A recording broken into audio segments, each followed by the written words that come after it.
مش هتصدق إن قطع الحديد الصغيرة اللي قدامك دي غيرت شكل الشغل بالخشب، بقوا يبنوا بيها ترابيزات ودكات وبرجولات وأي حاجة خشب، وبقت بتسهل الشغل بطريقة مجنونة. شكلها عامل زي قطع صاج عادية، بس هي معمولة بدقة وإتقان غريب.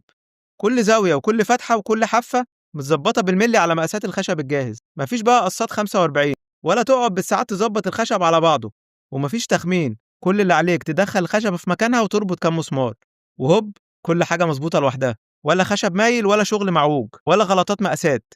المنظومة جاهزة ومحسوبة، ومن أول مسمار كل حاجة بتبقى مظبوطة، وفي دقايق يطلع معاك فريم نضيف ومحترم، وكأن نجار بروفيشنال اللي عامله. حتى لو عمرك ما مسكت شنيور قبل كده، هي فعليا شبه ليجو للكبار، بس متينة وكاملة للبنى الحقيقي. أي حد يقدر يبني أي حاجة قوية ومتساوية من غير عدة غالية ولا شطارة زيادة. لو تعرف حد بيشتغل الشغل ده منشنه في الكومنتات. وأخيرا لو عجبك الفيديو اضغط لايك وشير، وتابعني وانتظر مزيد. شكرا.